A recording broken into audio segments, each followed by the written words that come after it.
Hello everyone, welcome all of you to the session. Myself Gulshan Akhtar, your paper 1 faculty at PW.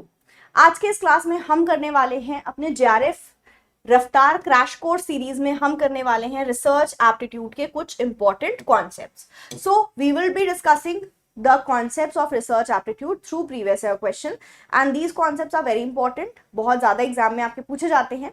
So that is what we'll be discussing in today's class. तो चले let's start. सबसे पहला जो आपका यहाँ पे question है वो है scientist should put aside their personal beliefs biases and see the world as it really is. मतलब यहाँ कोई बायसनेस की जगह नहीं है, कोई सब्जेक्टिविटी की जगह नहीं है.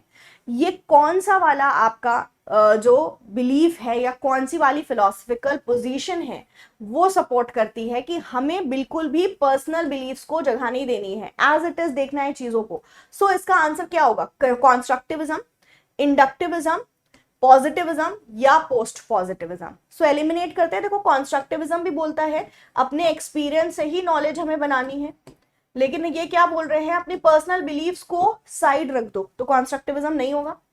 इंडक्टिविज्म क्वालिटेटिव रिसर्च से जुड़ा है एंड क्वालिटेटिव रिसर्च के अंदर एक्सपीरियंसेस आपके ऑब्वियसली जो पर्सनल आपको एक्सपीरियंस है या पर्सनल आपका इंट्यूशन भी आ जाता है, या जो हम मुझे लग रहा है मेरा जो सोच है उसके बेसिस पे भी मैं डेटा कलेक्ट करती हूँ, तो इंडक्टिविज्म भी बिल्कुल नहीं होगा. पोस्ट पॉजिटिविज्म के अंदर हम क्या करते हैं? लॉजिक को जगह देते हैं, तो फिर वो भी नहीं होगा. करेक्ट आंसर है इसका पॉजिटिविज्म. पॉजिटिविज्म बोलता है हम सिर्फ साइंस पे बिलीव करेंगे, चीजों को ऑब्जेक्टिव वे में देखेंगे. सो ऑब्जेक्टिविटी या साइंटिफिक आपकी जो है वे होना चाहिए to get the knowledge and therefore the correct answer is option number C. अगला क्वेश्चन है इंटरप्रेटेटिविज्म. ये एपिस्टेमोलॉजी है जो कॉन्ट्रास्ट करती है किससे? सो इसका आंसर भी होगा आपका पॉजिटिविज्म, क्योंकि जो इंटरप्रेटेटिविज्म फिलॉसफी है वो बोलती है नॉलेज को हम इंटरप्रेट करेंगे लोगों के नजरिए से कि वो क्या देख रहे हैं, वो किसी चीज को कैसे देख रहे हैं, किसी चीज को कैसे समझ रहे हैं. बट आपकी जो पॉजिटिविज्म है वो बोलती है कोई इंटरप्रिटेशन की जरूरत नहीं है, चीजों को देखो एज इट इज. सो इसका भी करेक्ट आंसर होगा पॉजिटिविज्म. इंटरप्रिटेटिविज्म जहां बात होती है कि हम नॉलेज को इंटरप्रेट करेंगे, राइट, लेकिन बोलता है ह्यूमन के बिहेवियर से हम क्या करेंगे? चीजों को समझेंगे. लेकिन पॉजिटिविज्म बोलता है कि just have a look at science, scientific methods को देखो और साइंटिफिक मेथड्स के बेसिस से ही नॉलेज को डिराइव करो. नेक्स्ट क्वेश्चन, जब पार्टिसिपेंट्स स्टडी छोड़ के बीच में चले जाएं, ऑब्वियसली जब पार्टिसिपेंट्स बीच में स्टडी छोड़ के चले जाएंगे रिसर्च पे इफेक्ट पड़ेगा, वैलिडिटी हमारी रिसर्च की इफेक्ट होगी. तो वो कौन सा इफेक्ट होता है या कौन सा थ्रेट होता है जिससे कि हमारी रिसर्च जो हमारे रिसर्च में पड़ेगा if participants leave the study? Is it selection threat, attrition threat, history threat या टेस्टिंग?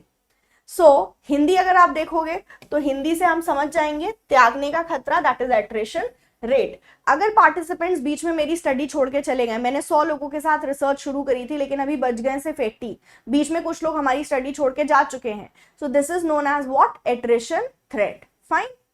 सो ये हमारे कुछ थ्रेट्स होते हैं वैलिडिटी के, एंड वैलिडिटी के जो थ्रेट्स हैं that is also very important. यहां से भी हमारे एग्जाम में क्वेश्चंस बनते हैं. Now coming on to plagiarism का कॉन्सेप्ट, यहां बोल रहे हैं कि एक स्टूडेंट है उसने लेवल 3 प्लेजरिज्म किया है. लेवल 3 मतलब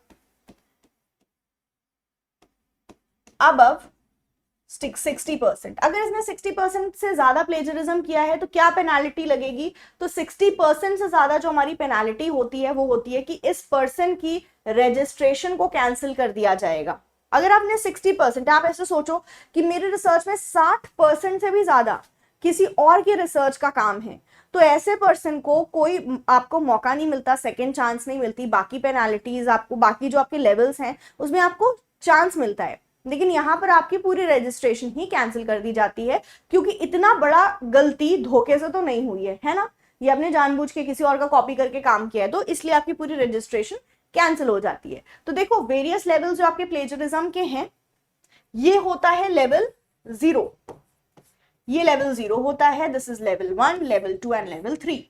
लेवल 1 में अगर 10% तक अप टू, मतलब 10 भी नहीं, 10 तक आपने किया है, दैट मींस 9% तक प्लेजरिज्म है, तो एक्सक्लूड या बोल सकते हैं कि आप पे कोई पेनाल्टी नहीं लगती है.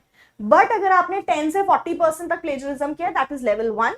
ऐसे में आपको कोई क्रेडिट तो नहीं मिलेगा इस पर्टिकुलर वर्क का, आपको बोला जाएगा 6 महीने के अंदर आप वापस से अपना काम सबमिट करो। मतलब आपके ऊपर ये पेनाल्टी लगेगी कि इसको ले जाओ पूरा, आप इसमें से जो आपके प्लेजरिज्म है हटाओ, करेक्शन करके 6 मंथ्स के अंदर अंदर सबमिट करो।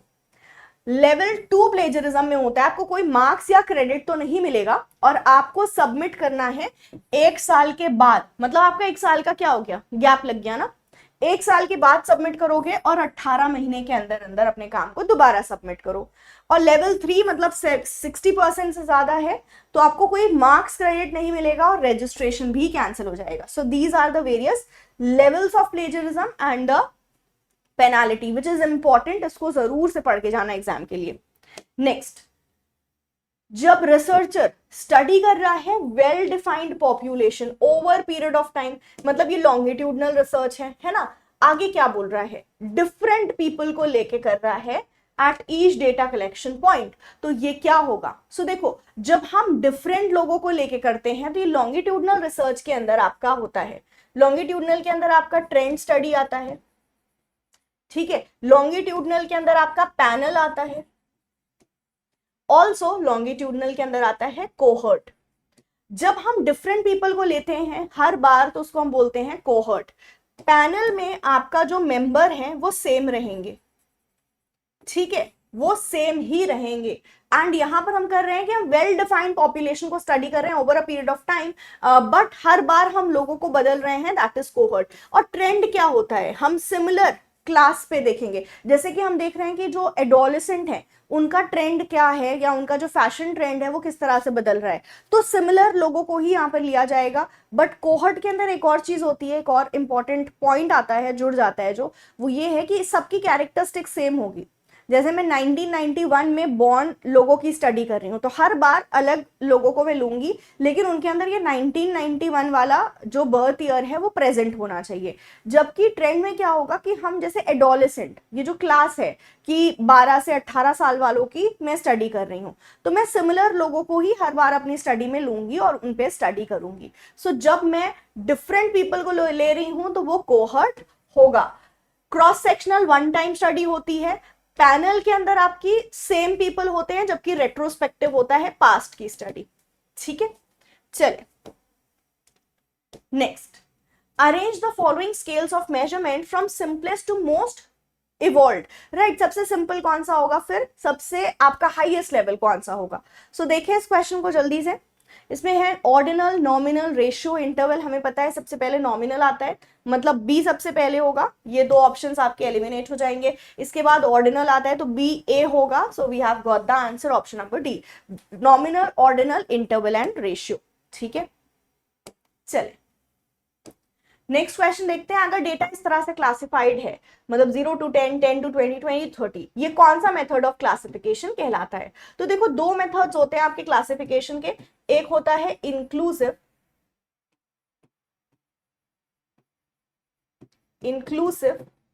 एंड एक होता है एक्सक्लूसिव। एक्सक्लूसिव मेथड वो होता है जहां पर हम जैसे 0 to 10 है ना, तो इसमें हम अपने अपर लिमिट को एक्सक्लूड करेंगे, मतलब लोअर लिमिट तो काउंट करेंगे, अपर लिमिट वाले आइटम्स को यहां पर हम इंक्लूड नहीं करेंगे। बट जैसे 10 to 20 है तो ये 10 की काउंटिंग यहां नहीं होगी, बट 10 की काउंटिंग यहां होगी। तो एक्सक्लूसिव क्लास वो क्लास होता है जहां पर हम अपर लिमिट को एक्सक्लूड कर रहे होते हैं, जबकि इंक्लूसिव क्लास ऐसा होता है 0 to 9, फिर 10 to 11, मतलब यहां पर हम अपर लिमिट को इंक्लूड करेंगे, 9 तक के सारे आइटम्स यहां पर आएंगे, 10 से लेके 11, 10 से लेके नॉट 11, 19 तक के आइटम्स यहां जाएंगे, राइट। सो ये वाला जो हमारा केस है वो है एक्सक्लूसिव सीरीज का केस, ठीक है। सो आंसर होगा बी। इंक्लूसिव सीरीज कैसी होती है देख लो, एक्सक्लूसिव आपने देख लिया, जैसे 10 to 20, 20 to 30, that is exclusive. Inclusive कैसी है, 51 to 60, फिर यहाँ 61 से 70 हो रहा है, ठीक है। अगला क्वेश्चन, जब मोड की वैल्यू नहीं पता होती तो हम कौन सा फॉर्मूला यूज कर सकते हैं to find out the value of mode. ये different formulas given, so what will be the answer. Mode की वैल्यू कैसे फाइंड करोगे, तो आप याद करोगे ZMA, जमा, राइट। ZMA मोड की वैल्यू, मोड का मतलब होता है या मोड का जो सिंबल होता है वो होता है Z। अब मीडियन की बात करेंगे तो it is represented by M and mean is represented by A। फिर 3 and 2 बीच में माइनस, ठीक है। तो जब मोड की वैल्यू नहीं पता होती तो 3 मीन मीडियन माइनस 2 मीन। अब देखो x या मीन का आप लिख दो सिंबल a, या x बार भी होता है। तो 3 मीडियन 2 मीन, राइट। यहां देखो 2 है, यहां पर आपका क्या है 3 मीन है, ये भी नहीं होगा, हमने क्या पढ़ा जमा, राइट। तो ये हो गया, और ये भी हो सकता है, लेकिन बीच में कौन सी साइन होगी, प्लस की नहीं होगी, बीच में होगी माइनस की sign, right. So correct answer आपका क्या, option number C, that is mode is equals to 3 times median minus 2 times mean. Mean is also represented by X bar. Okay, चले अगला क्वेश्चन। असर्शन एंड रीजन के form में यहाँ पर आपको question दिया है। असर्शन बोल रहा है क्वालिटेटिव मेथड को हम क्रिटिसाइज करते हैं कि it fails to meet the same standards of reliability. Reason बोल रहा है procedures use to collect data in qualitative research are precise and accurate. तो कौन सी स्टेटमेंट सही होगी? क्या क्वालिटेटिव रिसर्च में सेम स्टैंडर्ड्स हम फॉलो कर पाते हैं हर बार? नहीं। रिलायबिलिटी है ना, मतलब रिपीट करोगे सेम स्टैंडर्ड्स, नहीं फॉलो कर पाओगे, क्योंकि क्वालिटेटिव रिसर्च में होती है सब्जेक्टिविटी।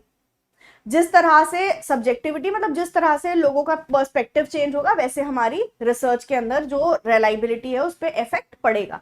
तो फर्स्ट स्टेटमेंट तो सही है, लेकिन क्या इसमें एक्यूरेट या प्रिसाइज बिल्कुल एग्जैक्ट मेथड हो सकता है डेटा कलेक्शन करने का? नहीं, बिकॉज यहां पर हम लोगों के पर्सपेक्टिव, लोगों के नजरिए को ध्यान देते हैं। तो हमारा जो है ये करेक्ट होगा, that is option number C, A true but R false. ठीक है, मतलब क्वालिटेटिव रिसर्च के अंदर आपका साइंटिफिक वाइगर नहीं होता है, दैट मीन्स कि हमारा सेम रिजल्ट बार बार नहीं मिलेगा। इसके अलावा थोड़ा लैक ऑफ ट्रांसपेरेंसी होती है, पर्सनल ओपिनियंस होते हैं, इसलिए हमारा डेटा कलेक्शन मेथड बिल्कुल प्रिसाइज एंड एक्यूरेट नहीं होता है। अगला क्वेश्चन, स्टेप्स ऑफ रिसर्च में जो टेक्निक्स आप यूज करते हो उससे मैच करना है, मतलब प्रॉब्लम फॉर्मुलेशन में क्या करोगे, हाइपोथेसिस में क्या करोगे, you have to match, right. So देखो कुछ कीवर्ड्स हैं, जैसे हाइपोथेसिस है तो रिलेशन कहीं ना कहीं आपको देखने को मिल जाएगा। जब आप डेटा एनालाइज करोगे तो कुछ टेस्टिंग होगी, है ना, कोई स्टैटिस्टिकल टेस्टिंग होगी। जब आप प्रॉब्लम को फॉर्मुलेट करोगे तो आप कोई रिसर्च एरिया देखोगे और फिर आप पिन पॉइंट करोगे कि मैं इस टॉपिक के अंदर, ये एरिया के अंदर ये टॉपिक की स्टडी करना चाहता हूं। सैम्पलिंग प्रोसीजर ऑब्वियसली आपके डिपेंड करेगा कि किस तरह की आप रिसर्च यूज कर रहे हो। सैम्पलिंग के अंदर आप पॉपुलेशन से सैंपल को सिलेक्ट करते हो, राइट। वो सैंपल हमारा वो होता है जो पॉपुलेशन को रिप्रेजेंट कर पाए। सो देखें, सबसे पहले आप यहां देखोगे कि drawing subset from larger set, ये क्या है, ये सैंपलिंग है। रेजिंग पिवटल क्वेश्चन, तो क्वेश्चन रेज करना, प्रॉब्लम फॉर्मुलेशन है, 1 है।